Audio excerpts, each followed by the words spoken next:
Hello and welcome to this new episode of Harmoniously podcast. So here is Melissa. And Rachel, good morning or afternoon or evening. And yes, thank you, Rachel, for being with us again. And today we're going to talk about challenges experienced during ketamine treatment and also post treatment.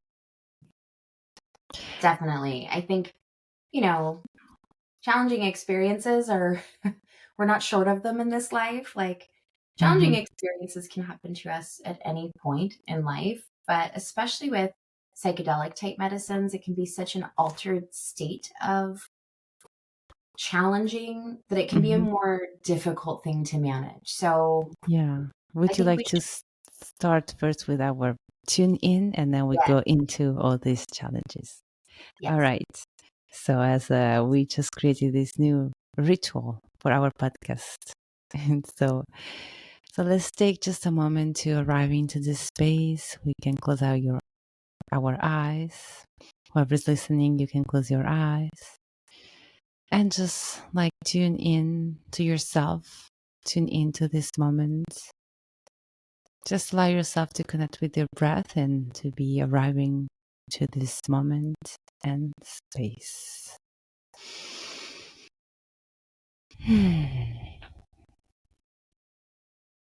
All right, we can coming back and keep going with the challenges experiences. I was So, reading a little bit about like challenging experiences. uh-huh. And I was just wondering like what new literature was out there. And really the greatest body of evidence out there is like challenging life experiences, not challenging psychedelic experiences. But I thought how similar they are. Like most of the time, if we really reframe this into like just being a challenging experiences, these can be things if we like allow them to be that build resilience, that build fortitude, that build mental strength in some ways. And by no means am I suggesting we should have challenging experiences or like try for them. But I do think that when we experience challenging things, oftentimes it does make us stronger. It does make us more resilient. It does offer us insight and learning.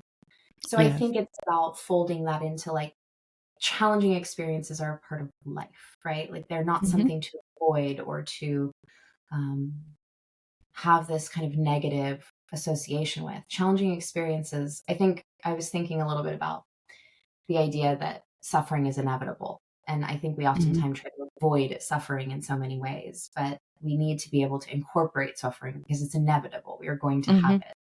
And that's just kind of my general framework for it. Yeah. But in this, especially in a ketamine treatment type program, it's always possible that we could have a challenging experience. So let's talk a little bit about, I guess, Yeah. the reasons why this can And happen. I would like to just add, like all psychedelics, there's Yes, can be challenging all experience. psychedelics.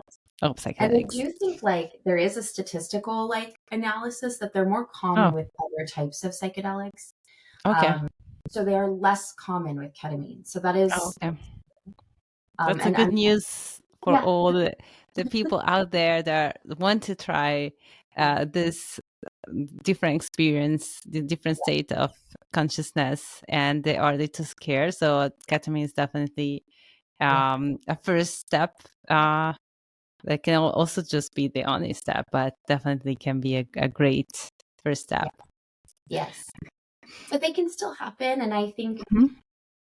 some of the bigger reasons I see that challenging experiences can come up are when we have unprocessed trauma. So, like when we're Mm. carrying trauma inside or little trauma inside that has not been examined or reviewed in any way or processed, like through psychotherapy or coaching or other ways, this is common for it to kind of emerge inside of a psychedelic experience. But that doesn't mean that everyone with PTSD or trauma is going to experience something challenging inside of an experience. But I mention it because I want clients to know and people to know that when we have, and everyone has trauma, but it's really some of that unprocessed stuff that can kind of emerge inside of an experience. Statistically, it's actually very unusual to have repressed memories come out but it can. And that can happen in anything. It could happen in situations, it could happen with psychedelics, it can happen for lots of reasons. So I think it's just good to take into like the awareness as we move into these types of experiences. I think the other reasons I see challenging experiences, and I think we touched a little on this, but like the consumption we have prior, right? If we've been Oh, watching a yes. lot of crime TV, guilty. If we were watching, a lot of really dark or chaotic or, perhaps horror type films, movies, content, like there are always reasons that like the content, the consumption we've had in the days and weeks prior could manifest forward. Our subconscious or unconscious carries some of this imagery or metaphor. So it might be more apt to use something darker as a metaphor versus something lighter. So there's, I think, something to that. So it's at least worth the like awareness surrounding our content and the things we consume surrounding experiences, especially in the non-ordinary state. Other reasons, I see a lot of folks that are, ketamine can be a bit of a like treatment regime. So we're kind of trying to fit in our dose once or twice a week for some of us. And we're also very busy humans here. So sometimes it's just that we're really busy. We're trying to get our dose day in, or, we had a tough day with our boss and come home and our partners are kind of edgy and maybe the kids are going crazy. And I think that's a really important area that I see is very common to create a challenging experience. The whole experience ends up feeling more chaotic. It ends up feeling more, we feel more out of control. We might have a darker imagery. They might be less meaningful for us. So really setting up our experience to kind of have time and space. It can be such a beautiful act of self-care to show up in this space with presence and being grounded, being prepared for it. And that also means that if it isn't a great day or we set off with the intention that this was going to be the day and it turns out to not be a great day, then it's like pivot and say, okay, not today. Like this is not what's good for me today, and moving to a different, time period. I see a lot of folks that do that and they go, but I planned for today and Thursday's my best day. And, Thursday got away from them and the kids were late from school or whatever it is. And it ends up being a little bit more edgy and chaotic. So choosing times that really are best served for moving into the non-ordinary state, creating presence of mind, being relaxed as you move into the experience. There's been a few analysis studies that have been done surrounding the challenging experience with psychedelics. And one thing that comes up often is a negative mindset. So that's one of the big key triggers of moving into a challenging experience is a negative mindset starting out. So I think it's important to be thoughtful surrounding like, where is our mindset as we end? It's that set and setting component, right? Like, where are we as we move into the non-ordinary state? So I think like, as we've talked about before, setting up your space to really be more harmonious, right? Like we want to have the right music. We want to have the right lighting. We want to prepare our mind and our body to enter this non-ordinary space, stretch our consciousness. So I think those things can really bode well for a more positive experience. Checking in with self. Where is our mindset today? Are we in kind of a darker, negative mindset? We all have them. Is it a space that we're open? I think that's a really big part of having a more positive or meaningful experience. I think sometimes too, depending on the dosing, we often see that patients that go faster into a deeper dosing than they're prepared for. This is why we often with ketamine treatment will use somewhat of a titrated approach. We start in a lower dose profile. We want to make sure our nervous systems are prepared for how that might feel, even if it's mild. And moving into deeper or more psychedelic transformational states with a little bit of time. This gives us some time to prepare for how this feels. It makes us feel less out of control. So we do see a correlation between those that are, I think there's sometimes a mindset that like more is better, right? Like more, deeper, better, psychedelic, like go further is better, but it isn't. And we do see that there's a correlation between taking much higher doses than we're prepared for and having those like challenging experiences. Do you agree? Oh, absolutely. Absolutely. And it's true. I think there is this, in the West at least, there is this wanting or chasing of deeper, more, right? And in psychedelic, this more definitely does not work. This mentality does not work because you're going to do a jump bigger than your leg. You want to take in a way that is not overwhelming. When you reach a point that is overwhelming, it's no more a space for learning or for like growth. Of course, you can argue that you can always learn something, like that was too much and overwhelming doesn't work, but And that's true. I think you're right. Like, there's something still to even be learned from that, right? Like, the takeaway Mhm, could still be, okay, I learned my personal boundary, or I learned my threshold, or I learned my, mhm. that more isn't more. I've had Yes. oftentimes people try to figure this out and have it the hard way. And I don't think it Mhm, has. So I always kind of frame that when I start treatment with someone, that that's the case. More is not always more in mhm. almost all things. Less can be more. I have found very transformational experiences can occur at much lower doses than we might imagine, Yes. simply because of the adaptability the ability to create narrative. So there's lots of reasons why more isn't always more. Mhm. And I think music is a huge one. People often forget that the music we have chosen or that is playing for us can Ah, be a yes. really big predictor, right? Yes, can really trigger sometimes. Like we already discussed, has lyric free is the best. Mhm. So any music that is like more meditation music, maybe with mantra, or like I Mhm. remember you love in particular, like Native American music. You Yeah. can also find like still South American music, like Mhm. from the Amazonian tribes and so on. Yeah. But anyway, lyric freeze. That's because the lyrics, Mhm. because we both agree on the fact that it's better that you find your answer within yourself, and not when there is some lyrics.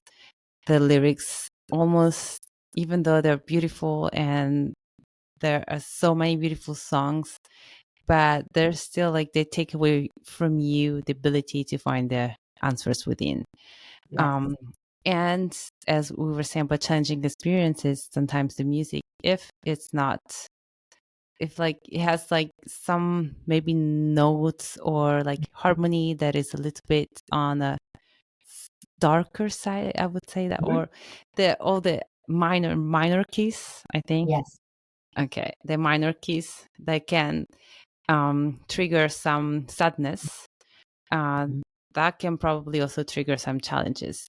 And so, if I can share my experience, is there was some music that were like not even, because some listener can think, okay, but what if it triggers some sadness, whatever, so maybe it's good, I have to go through the sadness. Mhm. Okay, but here we're talking about, or at least in my experience, there's some music that it's not that they trigger really something within you that you Mhm. want to work or face or whatever.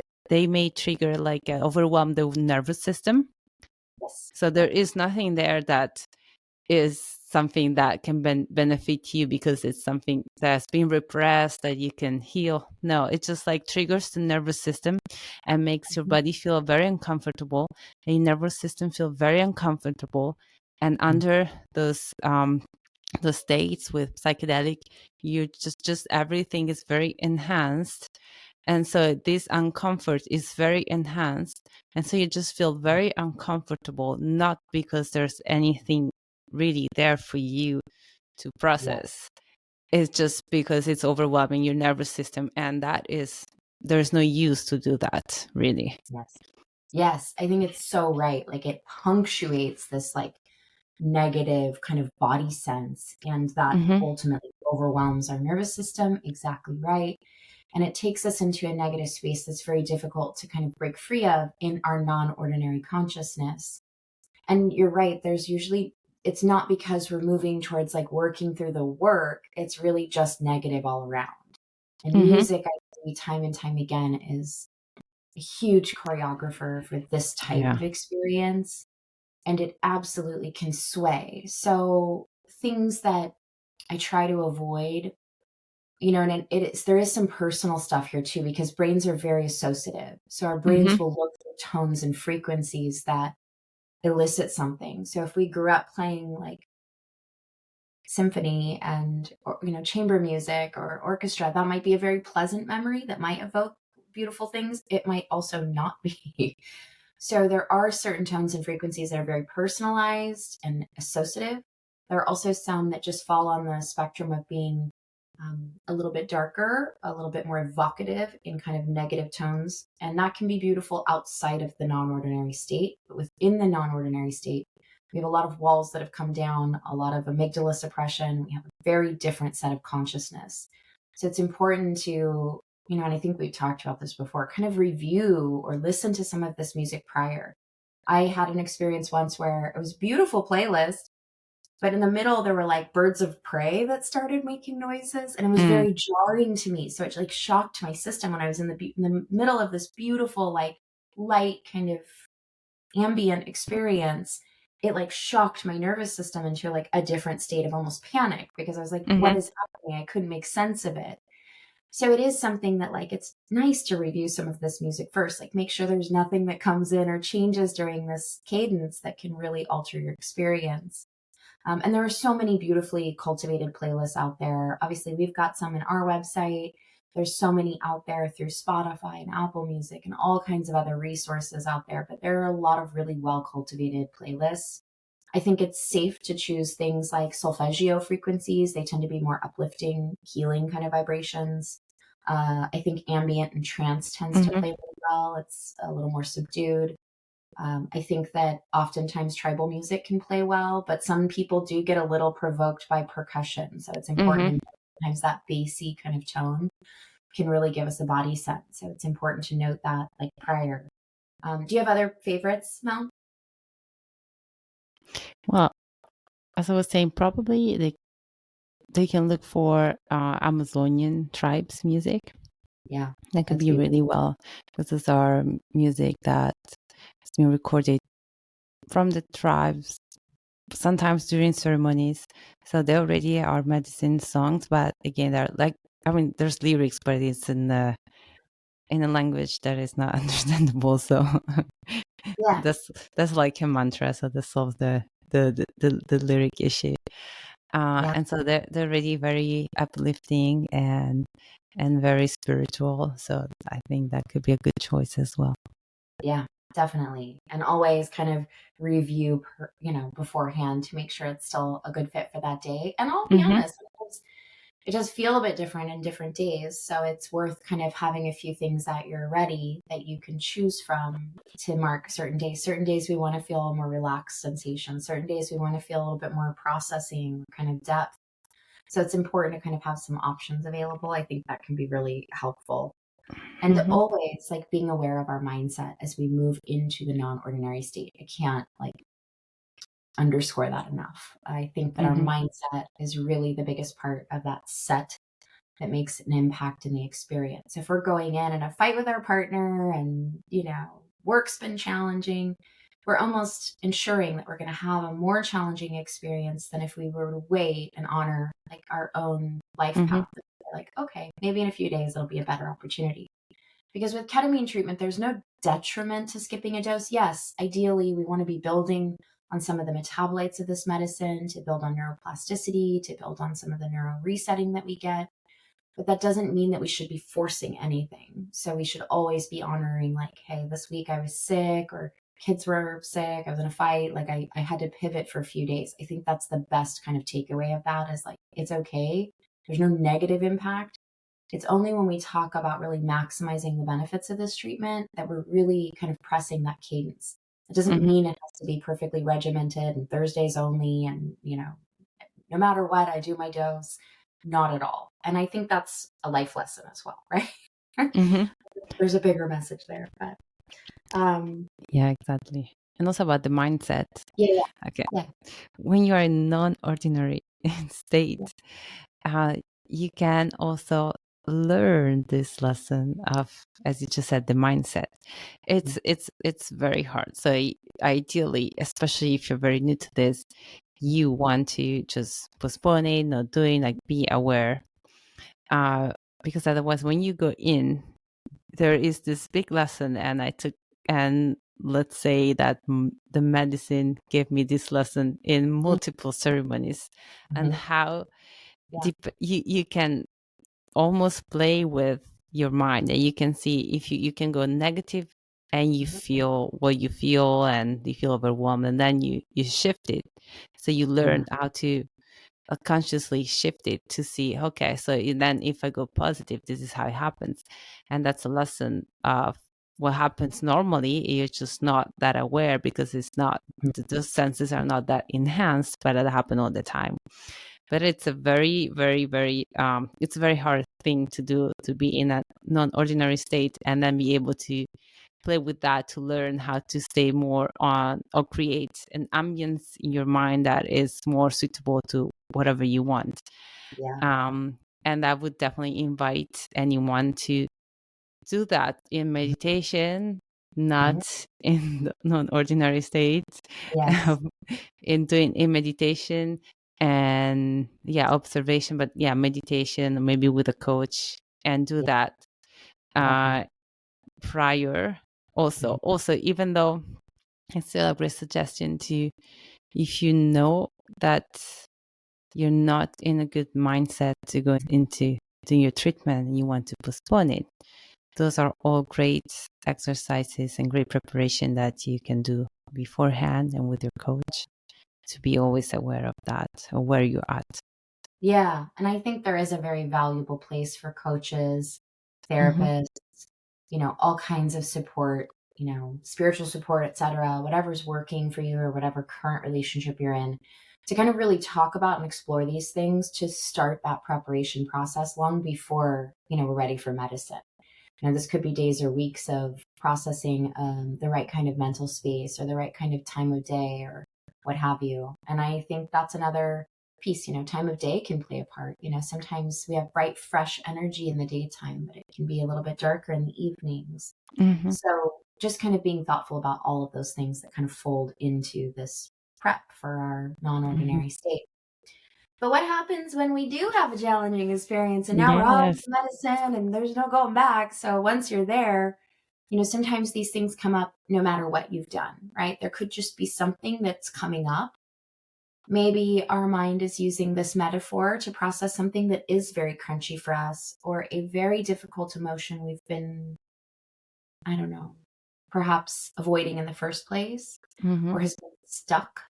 Sometimes these things will emerge with a bit of darkness because that's the weight they're carrying in us, right? This can happen regardless of how we've prepared. Sometimes this is Mm-hmm.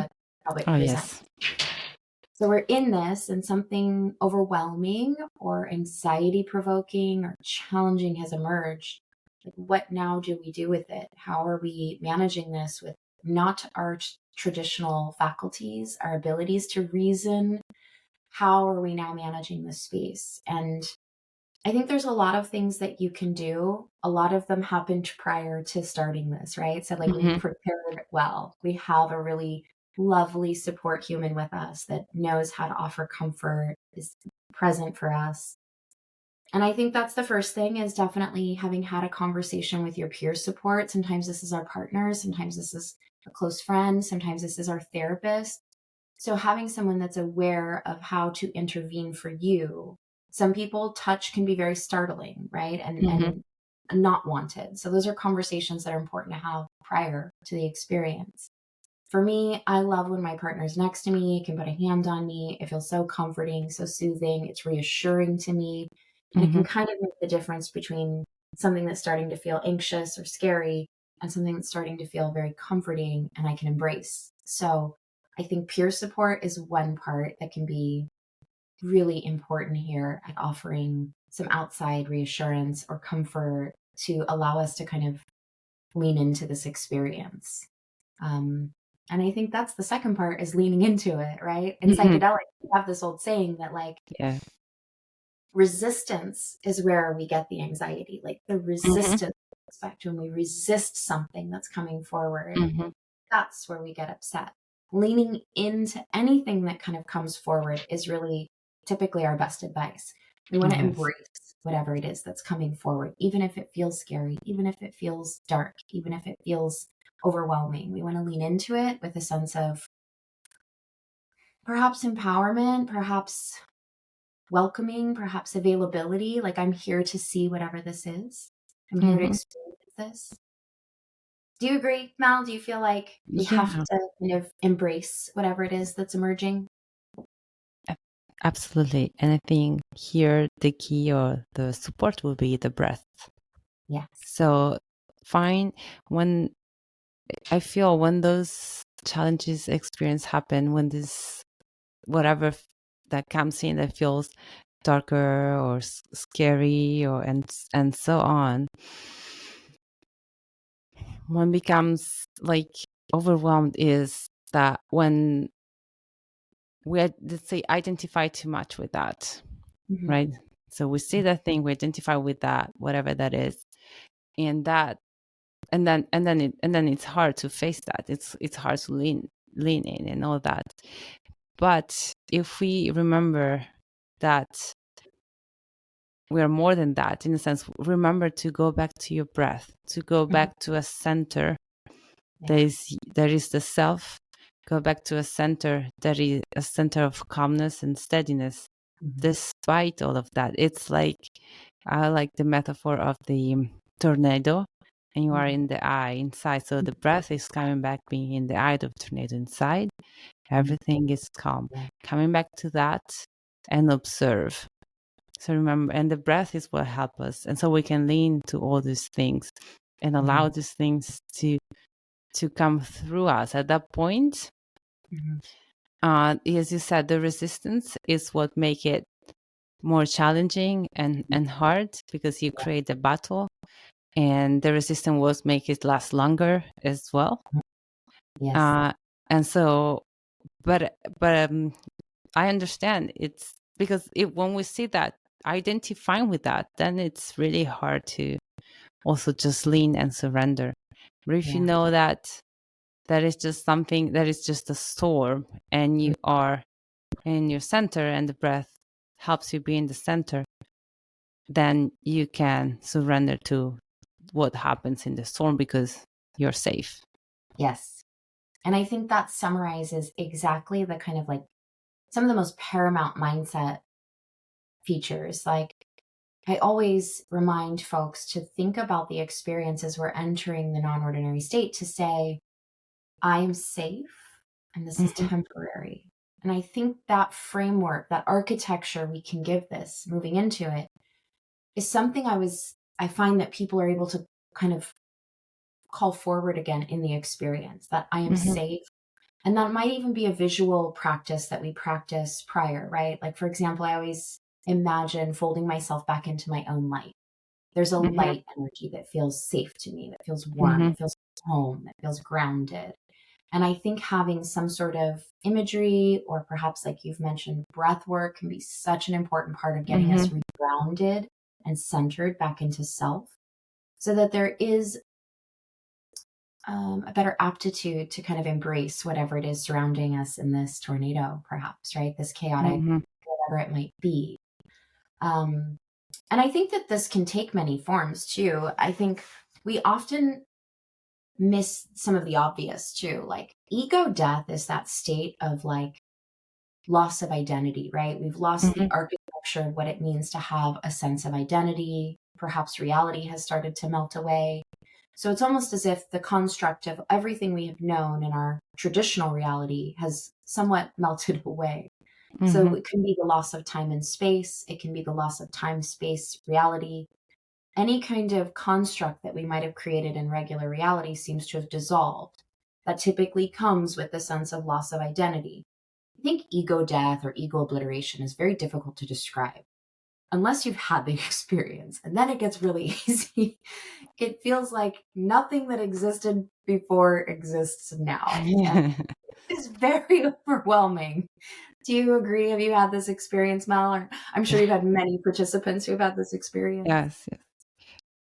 Well, sometimes, as I'm not native speaker, sometimes there are certain words, especially when I start doing entering in this realm of psychedelic, that I was keep wondering. One was ego death, another one was breakthrough, and I was like imagining something. I didn't even know what to imagine, actually. And so one was ego death, and I think you just described it very well. It can be on many different levels. And I also, like, on one hand, almost, I don't know, there was something that I didn't like about this idea. It's like hating the ego, and it's like, it's part of you. It's part of you. There is should be your friend. But anyway, apart from that, maybe that's a longer discussion. But yes, there's definitely, I've seen many people going through different levels of ego death. As you said, that can be from just losing sense of time and space to more. And I would say, like, I remember one specific time that I had one that was so much ego death that I didn't even remember a human being existed. So that was no issue. I was actually perfect. I was actually perfectly fine. Yes. That's an important point, because there is something, I think, that's just beyond that threshold. That is this almost deeper sense of connection, right? Like, there is nothing but energy, and we're all connected to all the energy that's ever been here or ever be here. There is this deeper sense of belonging and connection that I think so it's important to note, like, not all ego death or ego obliteration is challenging, right? Some people very much enjoy this. I was not one of those people. I was less apt to enjoy this. And I think that makes sense given my mental makeup. So I think it can be very overwhelming for some of us and very pleasant for others of us. And it may be in the context of the experience as well.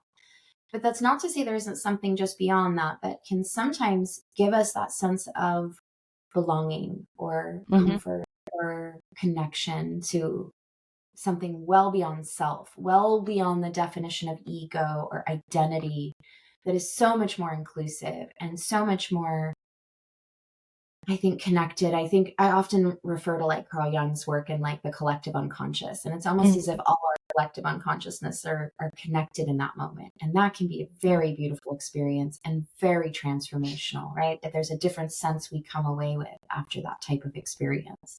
Can also be jarring in the moment, right? To feel like there's no more reality. I think it's worth mentioning, right? Like, when reality starts to dissolve, it's weird. It's altering. It depends how fast or slow that goes. That's also true. Very true. The speed does matter. I think that's very true. Because when it happens all at once, it's like, oh boy, it's a bit for the senses to try to fold into.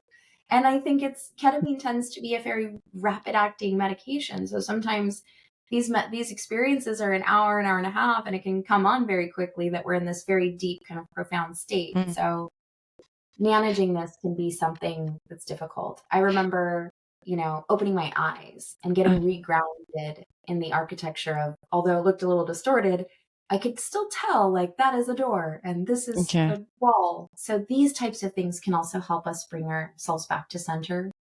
In ketamine experiences, we often are closing our eyes and allowing this experience to occur kind of in an introspective way, like in our inner chemistry, organically. So we aren't interacting with our environment as much as we might be with some other psychedelics. And I think it's important to note that it actually can be a useful tool to then open your eyes and kind of reground in the architecture of reality. There are walls, there is space, there is a bed or my dog or what have you. So opening our eyes can also be that regrounding practice. So even if it's distorted, you still, like, have a sense of, because without psychedelic, it may happen that even if you open your eyes, it doesn't change anything. It doesn't help. And it may not, but I will say that there's a good likeliness that it will, because ketamine's very susceptible to the like distraction element. So we find that just the distraction of opening our eyes starts to kind of pull us out of that deeper space. Okay. It's not always useful, but it definitely can be. So I think it's worth having in our tool shed. And then, like, is there any other tools? Because, like, when you work with psychedelic that have been used traditionally, the tribes have so many tools that goes from, I don't know, like Florida water, for example, that is like a perfume, sort of. Yeah. I mean, it's more than that, but just in short. Or like tobacco, or like other smudges, or singing. There are a lot of ways to support anyone goes through a challenging experience. So what are the tools in ketamine? So once it's open the eyes, open the eyes, return to the breath, support person. And this, I think, kind of also speaks to that tribal aspect, right, of having a community that's supporting us. This is our community in this moment, as our peer support. I think that having these tools available, but I think when we have a mindset for more of a spiritual practice, I think it's perfectly fine to fold that in, perhaps a little Palo Santo or Florida water. And this is something our peer support could provide. Perhaps our peer support is also aware of, like, maybe it's time to change the music track, right? Like perhaps the song is really what's evoking this kind of challenging moment, moving to the next track or changing the playlist or moving back to maybe some song or prayer or chant. So I think if that's something that spiritually, kind of emotionally works for you, there is no reason not to fold in some of these other elements of what might feel protection or safe for any one person. I have a little weighted like blanket item that I like to keep on me, like the pressure makes me feel calm. So weighted blankets, or they make all kinds of weighted things, but sometimes that can really soothe the nervous system when we're just talking about a felt sense. Breath work, open your eyes, ear support. But then what about following the experience, right? Like, so what about, like, we've come out of this because ketamine's pretty quick. So the odds are this didn't last that long. Yeah. And now I we're had kind of, one last question on the tools during. So, because we said, like, okay, Palo Santo, Florida water, if it's in your spiritual practice, but what about, like, let's say technically, or better, like from medical perspective, like the smell itself that stimulates that sense, is that something that helps by itself? Absolutely. Especially when it's got an associative kind of track for the brain. Like for me, I use Palo Santo quite a bit. I got to clear a lot of energy out of my life. So I find that association to be cleansing and ritualistic in a sense. So it very much for me has an associative pathway. So that would be very comforting for me. For others that may not be as familiar, it could be the scent of rose, right? Like something very familiar, very familial, right? Like a grandmother type scent. So I think those types of things, especially smell, can be a very important part. Lavender tends to be, associated with more of those calming type energies. So perhaps a lavender like eye pillow. There are some scents that typically are very much associated with more calming, like down regulatory responses, so that we can soothe a bit. It also focuses us. It kind of encourages us to focus on a different sense, which is always important with anxiety, right? So we want to focus on a different kind of sense of ours. Focus on the smell. Also touch. Touch can be a very big one. So sometimes I even do even if it's dissociative, you still feel it. Even if it's dissociative, you still feel it. Okay, a little bit. Yeah, okay. To some degree. And I think even though it's altered, that perception is altered, there's an aspect of it that can be distracting enough to kind of pull the attention, even just slightly, enough to pull us into a space that feels more comfortable. Okay. So I think bilateral tapping or bilateral stim is a very important one. You can do butterflies, which are just these gentle tappings. It's known to soothe our nervous systems. It's known to be a calming practice. So even if you can't coordinate that, your peer support can do a little bit of tapping, just gently, can really be soothing to the nervous system. So I think those types of things, just a gentle stroking. We use this for women in labor too. It can be a distraction element. It's very soothing. So for sure, there's smell, there's touch there. And obviously that's something that you and your peer support have spoken of first. Like I said, it can be very alarming if you do not want touch or you're altered, and that's not comforting for you. Yeah. And the last question about that, then we move to the after Yeah. experience. And what about also like moving your posture a little bit? Because I have the experience, at least in ayahuasca, that even though it's not dissociative like ketamine, I mean, can be, I guess. But sometimes, even though we're in a comfortable position, maybe it's not as comfortable as we thought. And Yeah. as a yoga teacher, I always picked up on that, how maybe someone is laid down, but it's laid down in a way that is actually like not like contracting the Yeah. lungs. So Yes. certain point is the body screaming, I need more oxygen, Mm-hmm. right? Yeah. And that's probably the body's always screaming that. Probably someone is always, like when we sit on the couch or even driving, it's a very uncomfortable position for the lungs actually. But under non-ordinary state of consciousness, it's when we hear the body more. And so sometimes the uncomfort and the challenge is coming from the body's finally being heard. And so changing posture position can Yes. be the key, can be the whole thing. We're feeling uncomfortable just because we're actually really uncomfortable, but in the body and the organs have been crushed for so long. Yes. We've suppressed a lot of that sense, right? Like we have to go through the parts of our day and we habituate to different postures, not in a good way. So absolutely posture, changing positioning, a shift. It's much harder to do with ketamine on board, as Yeah. we do have not just the dissociative properties, but it does have a bit of an anesthetic type quality. So it's more Yeah. difficult to move our bodies. So having a bit of like leg support, maybe moving our legs up, getting that blood return back to core can be really soothing, bathes our organs in blood, right? I think sitting up a little bit gives us a little bit of opening in our lungs, right? So we're not flat, we have a bit of architecture, or sometimes just rolling to our side, becoming, I think there's something about that kind of fetal positioning that's typically Yes. comfortable for many of us, right? We feel more in the womb. We feel more comforted by that position, feel safer. So I think absolutely changing our body position is another important strategy that can be very useful following, in the moment of being in a challenged or kind of anxious state of the experience, especially if it's not something we can lean into or embrace. It just feels it's overwhelmed with the senses. At that point, it's time to kind of pivot and move away from that intensity and come back a bit. Because it may be something we can revisit when we have a little bit more kind of preparation or strength, comfort, etc. Yeah. So it's kind of honoring our own self in that way. And I think that's one of the best lessons we learn in psychedelics is taking good care of ourselves in a different way. Yes, absolutely. And then, following these types of experiences, they can really leave us. I think just one quick thing I should mention is that like during the experience, there is another kind of option for support. I've had many folks that have had peer supports with them or themselves that have felt so alarmed by what was going on and they needed additional resources. So I think it's important to Yes. mention the Fireside Project.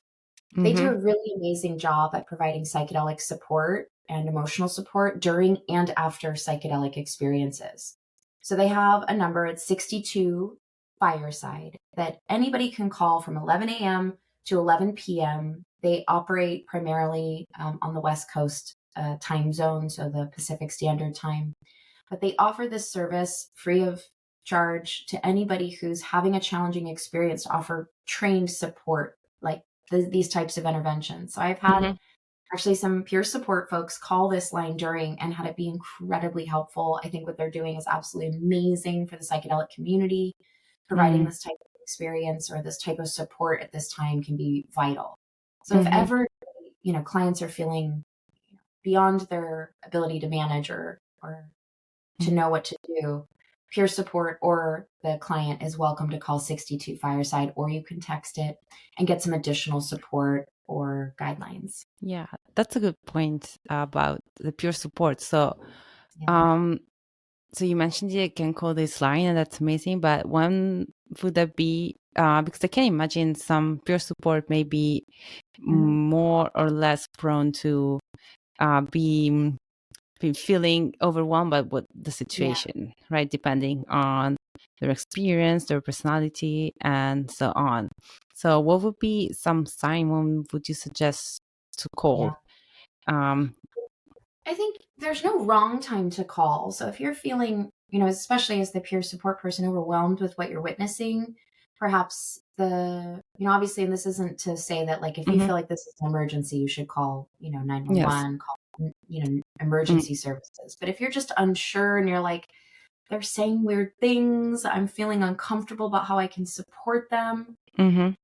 I've had a couple of folks use this, especially when their partners were, in the medicine, be like they were moving in a strange way. I wasn't able to elicit a response as far as verbally. I could see them breathing. Everything seemed fine physiologically, but they seemed in a dark place. They felt anxious, and I wasn't sure how to help. I think sometimes this can be a very reassuring place to just get a little bit of support and like maybe gentle touch or remind us, right, how to kind of show up in a supportive way. I have had those that had the things they were saying out loud were so concerning to the folks not in the ordinary state that they were like, I don't know if this makes sense. I don't know how to relate to this in this moment, right? We're in one completely altered consciousness and one very non-altered consciousness. So I think if you're ever in doubt, it's always worth calling and saying, is there more I could do? Is there more I could provide or support? So I don't think there's any wrong reason to call them, but I do think it's a valuable support line. And I absolutely love everything that they're providing for the psychedelic communities and peer support out there. That's not to say that the person with the medicine can also call. So I've had lots of people under other psychedelics that have also used this when they're like, this isn't going well. Okay. So they can be a very wonderful support. But again, always if you think there's a medical emergency going on, it's worth calling 911 or emergency services to make sure that they've been evaluated. I haven't seen this happen clinically very often. I would say it's incredibly rare. I can recall maybe one instance in 3 years of this happening where there was something medically that seemed strange. That's always worth warranting getting an evaluation. I'd never want to undermine that. Absolutely. And then Absolutely. following the experience, what do we do? How do we integrate these challenging experiences? Yeah. I Let's think there's a maybe lot. just like start to list them because I noticed the time. So I guess like this topic is really very important. So I'm glad we focused a lot during the experience, so we can just list a little bit of what it's after the experience, and then as it's a very important topic, then we can do another podcast just focus on the challenge after. But let's go ahead. I think this can leave us with a bit of rupture or sense of something's wrong in our psyche, in our felt sense. So it's really important to take our own time to process and digest. So there is some self-integration work we want to do. We want to spend some time with self. We want to evaluate this. We want to kind of turn it around and see what else is here and how could I learn from this. I think ways to do that are journaling, and there's a technique known as expressive writing that can be very useful here. It's where you just write for 10 to 15 minutes and you write everything that comes up. It's just a free form type of writing, and it can be a very beautiful way of just kind of purging what's in our head and our emotions into somewhere else. That's a great technique all the time. When you're overwhelming your mind, whatever, just do that. Yeah, like rewrite. And I think that's a beautiful exercise. I think it's really important in these spaces to utilize coaches, psychotherapists, therapy, counseling, psychiatry, spiritually, counseling. I think any of those things bode very well here as a way to process, a way to evaluate, a way to safely see things we might not be seeing and fold them in. So utilizing your resources. I think quiet time, walks in nature allow us to process. I think times in prayer can be very useful as well, right? I would say walk in nature and even lay in nature, or even walk bare feet. And it is really important. I'm saying that from yoga, but it's really this direct contact with the earth is really, really important. Reconnect us back. And there is there's also other health benefits, but really reconnect us back. And there's a Yes. sense of calm. Even as we were just saying, for expressive writing is good, and any time in your life you feel anxious, definitely after challenging experience, or if you feel challenged, it is possible that the experience was challenging, but the aftermath, is amazing. You just feel bliss out. Or it can be the other way around, that it's a great experience, not really challenging, and after we feel some challenges. So if you feel some challenges after, so yeah, go in nature, walk bare feet. Sometimes I'm like, I look at the trees or the grass, and like I just want to roll in the Me grass. too. Yeah. I love it. Forest bathe, get out there, hug a tree. Like, absolutely. I'm in. I think co-regulating with pets too. We often Yes, pets. forget Yes. that like our pets' nervous systems are basically designed to kind of help soothe ours as ours are meant to help soothe theirs. So like just co-regulating, spending time cuddling or with a pet on the lap or petting a pet can be very soothing behaviors. And I think that's often missed when we evaluate those calming things. Nature is really important. Yes. I had someone mention the other day Skywatch, which is my new term I'm using. It's like watching the sky, which is my favorite pastime. So like watch clouds, spend time in nature, being present. I think those are the ways we can reflect more appropriately. And taking breaks. So I think the last thing I'll close with is making sure that we're not entering the state again until we are prepared. I want everyone that's a challenging experience to really take the time it takes to absorb this, integrate this, make meaning from this, and feel comfortable before we're moving into that next dosing series. That's a really important key feature. It's typically not useful to go, well, I'll just do it again and try to it'll be different this time. It might be, but it isn't always useful. And it typically kind of, it does a lot of forcing with our nervous system versus like grace and acceptance and kind of embracing. And I know there's probably some more, but I think the most important part is probably using that community resource, right? Using your therapist, your coach, your spiritual counselor, your guidance out there. This is how we heal in tribes. This is why we heal in tribes and community.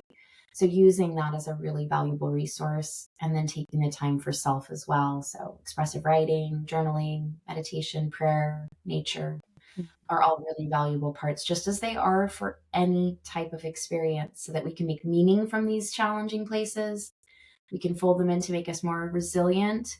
We can see the hard stuff. And I think that's the most important part. That's how we create change. Absolutely. That's beautiful. So what would be maybe the keywords here? For me, I think it comes up as embracing, right? Like we want to be able to embrace challenging experiences across the board in life. We're never getting out of them, unfortunately. We were not placed here to be all pleasure. So it really is kind of stopping avoiding them and being able to integrate them as meaningful parts of the path on our life, right? All challenging experiences, including in the non-ordinary state, can have meaning, can have transformation with them. And I think it's important that we start to frame them that way, right? As a part of life versus something to be avoided or kind of anxiety provoking or negative. They are a normal part of our lives that we have to integrate. Absolutely. That's beautiful. I was thinking on preparation. Very good. Yeah, how important it is to, as you said, like anything can happen in life, and that's how life works. And so, but if we're well prepared, so we can face anything, whether in life or in this or non-ordinary state of mind. Yeah. Very well put. And I think prep and embracing is probably two great takeaways, at least from this theme. And I think more to come on other podcasts. I think there's probably more to say, but for today, I think we'll keep it simple and close it up. Absolutely. So thank you, Rachel. Thank you, everyone, for listening. And as always, you can comment, ask us more questions. We're very happy to do more podcasts and share more information with all of you. Thank you. Always. Thank you, everyone.